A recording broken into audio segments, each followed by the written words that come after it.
Hello student, आप सभी लोगों का बहुत बहुत स्वागत है मेरे चैनल पे। मैं अमरीश कुमार सिंह एक नई वीडियो लेकर के हाजिर हूँ आपके सामने। और इस वीडियो में हम लोग बात करेंगे 12th फिजिक्स की।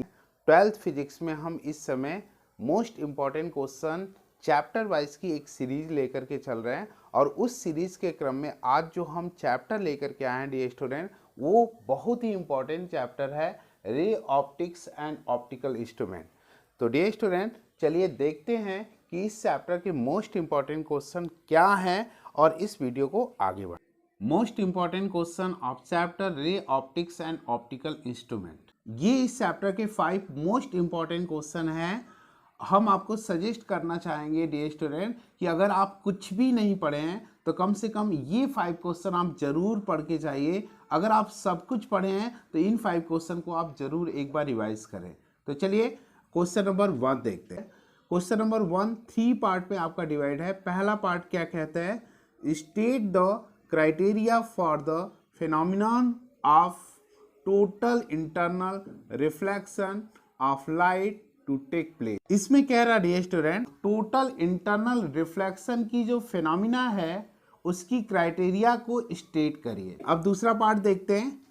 अ ray of light incident on the face AB of an isosceles triangular prism makes an angle of incidence I and deviates by an angle beta as shown in the figure, so that in position of minimum deviations angle beta equal to angle alpha. Also find out the conditions when the refracted ray QR suffered the total internal reflection। एक रे of light है जो isosceles triangular prism के face A पर incident होती है, which makes angle of incidence I, जो I angle of incidence बनाती है, and deviates by angle beta, और बीटा एंगल से डेविएट्स होती है जैसा कि फिगर में दिखाया गया है। तो शो करिए कि जो मिनिमम डेविएशन की केस में जो एंगल बीटा है वो एंगल अल्फा के बराबर होगा।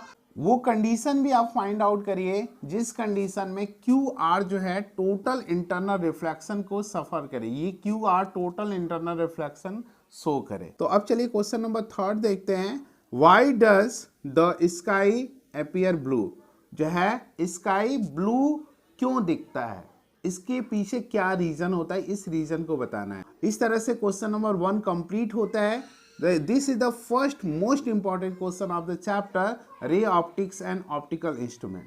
अब क्वेश्चन नंबर 2 की बात करते हैं dear student.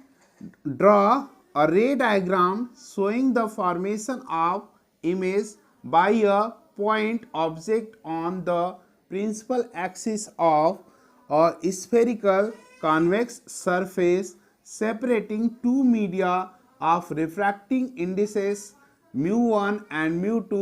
When a point source is kept in rarer medium of refractive index mu1, derive the relation between object and image distance in terms of refractive index of the medium and radius of curvature of the surface. Hence obtain the expression for lens maker formula in case of thin convex lens। इसमें कह रहा है एक spherical convex surface है, दो media जिसकी refractive index म्यू1 और म्यू2 है से सेपरेटेड है, जिसके प्रिंसिपल एक्सिस पे एक पॉइंट ऑब्जेक्ट रखा हुआ है, उसकी इमेज फॉर्मेशन के लिए रे डायग्राम आप बताइए। जब जो है पॉइंट ऑब्जेक्ट जो है रेरर मीडियम जिसकी रिफ्रैक्टिव इंडेक्स म्यू1 है, तब इस केस में आप object distance, image distance, refractive index and radius of curvature of the surface के टर्म में एक रिलेशन डिराइव करिए। Hence obtain the expression for the lens maker formula in case of thin convex lens।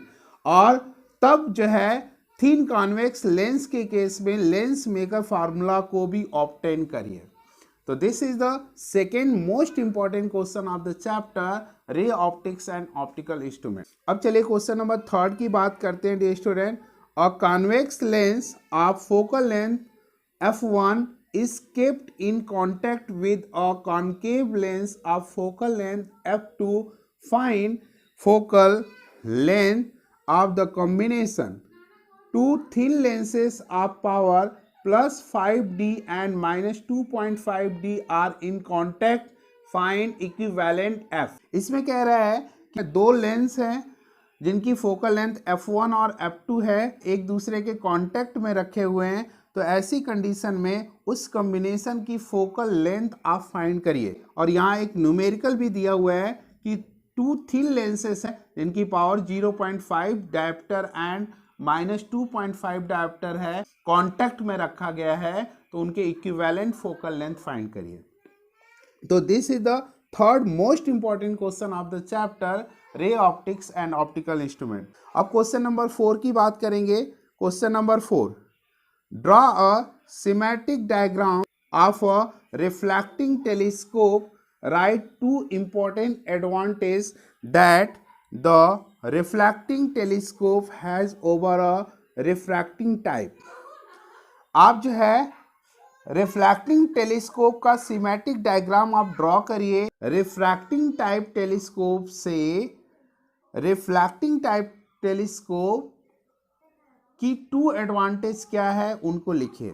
This is the fourth most important question of the chapter ray optics and optical instrument. अब चलिए question number 5 की बात करते हैं। Draw a ray diagram showing the image formation by compound microscope, hence obtain expression for total magnification in both cases. Compound microscope के लिए रे diagram आप ड्रॉ करिए, hence obtain expression for the total magnification in both cases। और इसके बाद दोनों cases में टोटल मैग्निफिकेशन के लिए एक्सप्रेशन फाइंड करिए। How it's resolving power can be increase, इसकी रिजॉल्विंग पावर हम कैसे इंक्रीज कर सकते हैं ये भी बताइए। तो this is the fifth most important question of the chapter ray optics and optical instrument. तो ये वीडियो आपको कैसी लगी ज़रूर बताइएगा। अगर अच्छी लगी हो तो एक लाइक कर दीजिएगा। अगर आप चैनल पे नए हैं तो चैनल को सब्सक्राइब कर लीजिएगा और अपने दोस्तों में ज़्यादा से ज़्यादा इसको शेयर कर दीजिएगा, क्योंकि कहा भी जाता है कि कर भला तो हो भला। अगर आप दूसरे का भला करेंगे तो ईश्वर भी आपका भला करेंगे। इन्हीं शब्दों के साथ आपको दुआ देते हुए कि आपका दिन शुभ हो, आपका रात्रि शुभ हो, आपका फ्यूचर शुभ हो, आपको आपके फ्यूचर की ढेर सारी शुभकामनाएं। इस वीडियो को एंड देते हैं। Thank you for watching this video and जय हिंद।